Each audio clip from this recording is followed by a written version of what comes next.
Our Eastertide continues. The season of Easter is about half over, about the midpoint between the resurrection of Jesus and Pentecost. And during that time, Christ was among his disciples.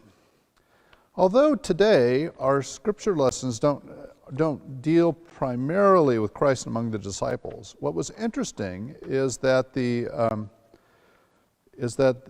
the lectionary passages all dealt with sheep and shepherds exclusively. I'm going to read one from the Old Testament and then I'll read the passage from John. You've probably heard this one before. The Lord is my shepherd, I shall not want. He makes me lie down in green pastures. He leads me beside still waters. He restores my soul. He leads me in right paths for his name's sake. And even though I walk through the darkest valley, I fear no evil, for you are with me. Your rod and your staff, they comfort me. You prepare a table before me in the presence of my enemies. You anoint my head with oil, and my cup overflows. Surely goodness and mercy shall follow me all the days of my life, and I will dwell in the house of the Lord my whole life long. Hear these words from John, the Gospel according to John 11 through 18. I am the good shepherd. The good shepherd lays down his life for the sheep. The hired hand, who is not the shepherd, does not own the sheep, sees the wolf coming and leaves the sheep and runs away. And the wolf snatches them and scatters them. The hired hand runs away because he doesn't care for the sheep.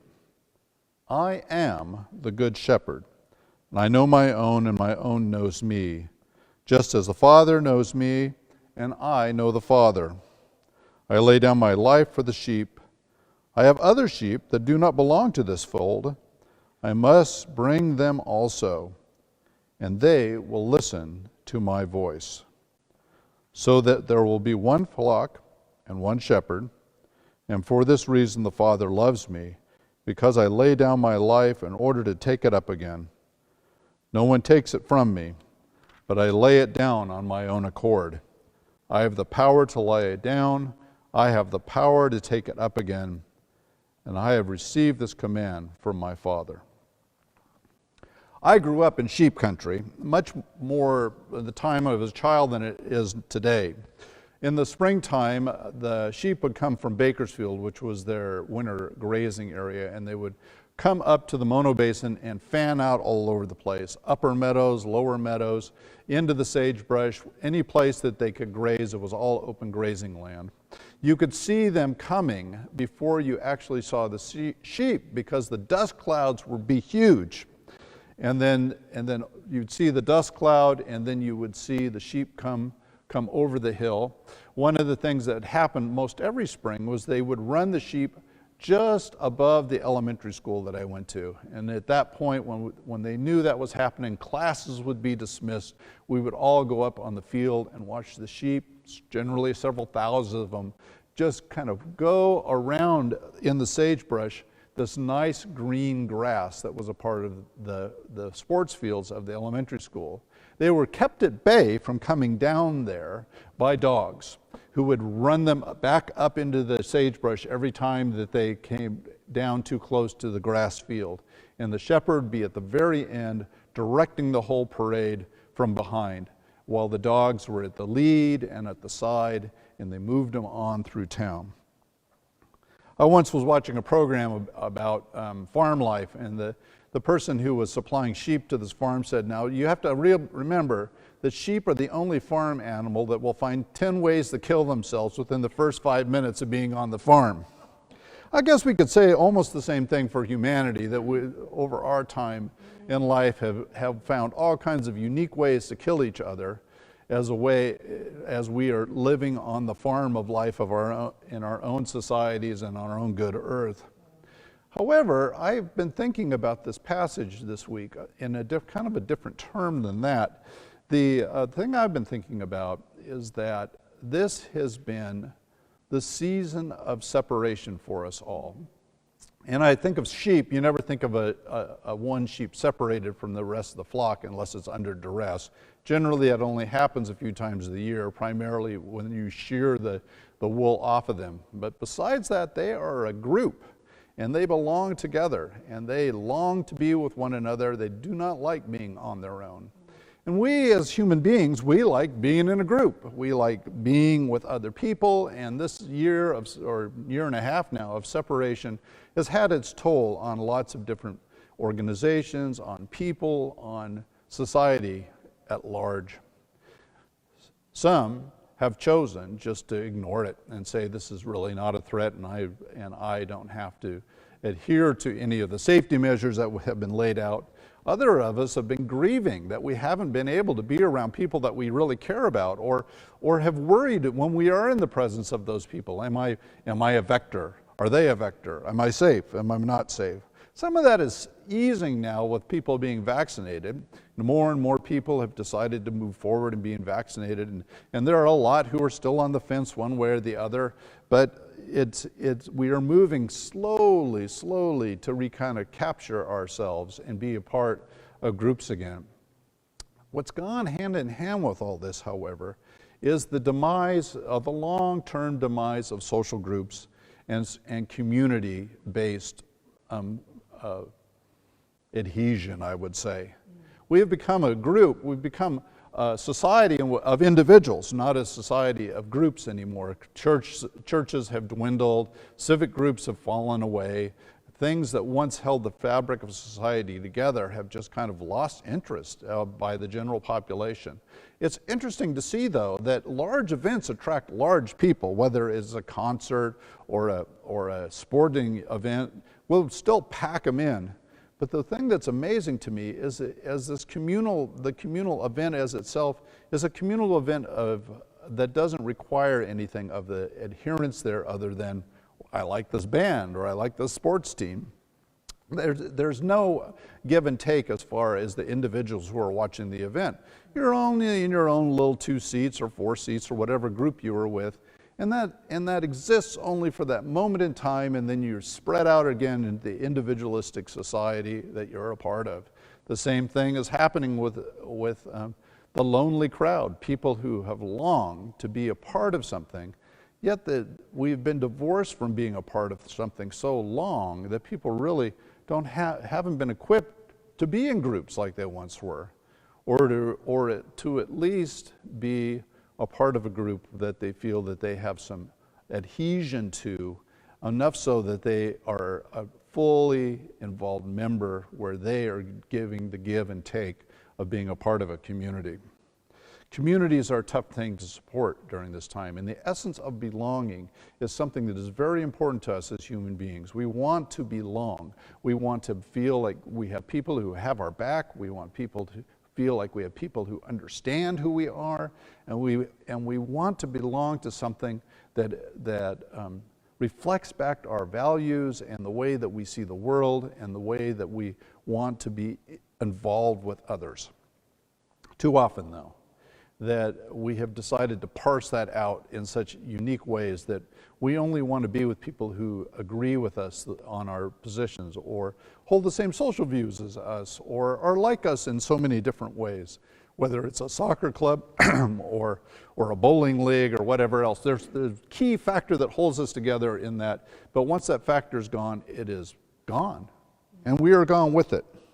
The churches have been suffering through this time too. Some congregations have decided that through this whole pandemic that being together is the most important part, no matter what the health aspects have been. And they have been vectors, and we've all read stories in newspapers where congregants have gotten really sick or congregations have run into foul of health officials and have gone all the way to the Supreme Court. It's so much so that pretty much we can do whatever we want in this sanctuary as far as national law is concerned. But is that really the smart thing to do?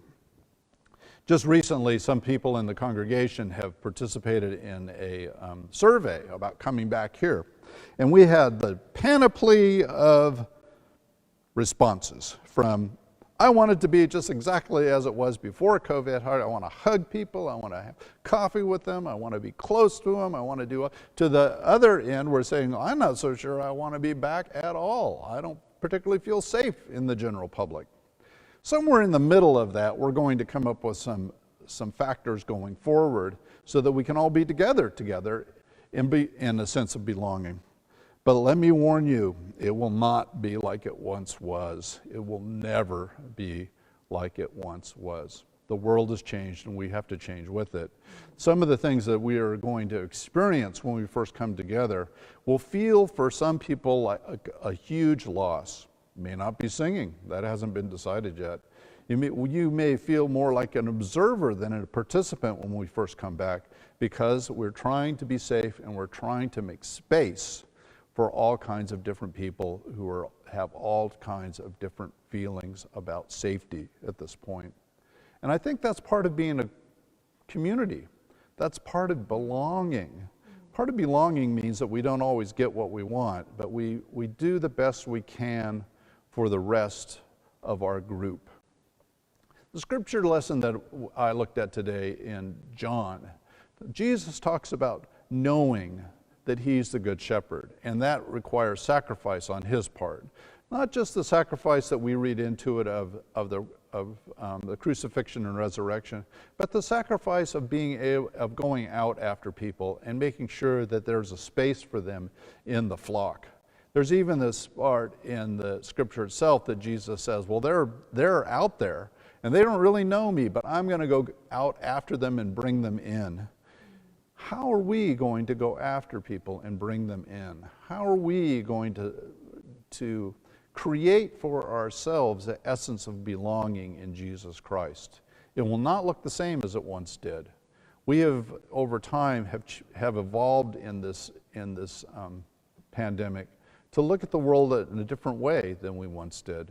There's a really longing among all of us that somehow that we can be physically close together. And I think that we'll get there eventually. But the waiting and the worrying and the anxiety that we have in the whole society will come through the doors of the church when people come back here as well. We cannot be an island that we ignore the world around us. We have to take that in and we have to deal with it in the way that we can best do it as a company of belonging. If we are going to belong, if we are going to be a part of welcoming people back into a physical space, we have to evolve with the people who are coming here.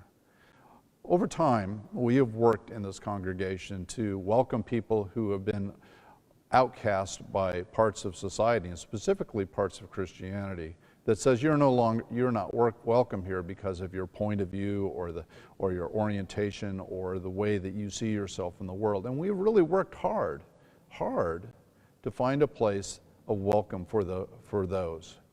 And they have worked hard, those people who have come here have worked hard to find a place of welcome for us in their lives. We have to remember it's a two-way street here, that what we say and what we do is reflected back to us on the way that people respond to us. And so it's not that we come up with great things to say and a great thing, a great welcome statement on the website as a way of just showing how much we care for people.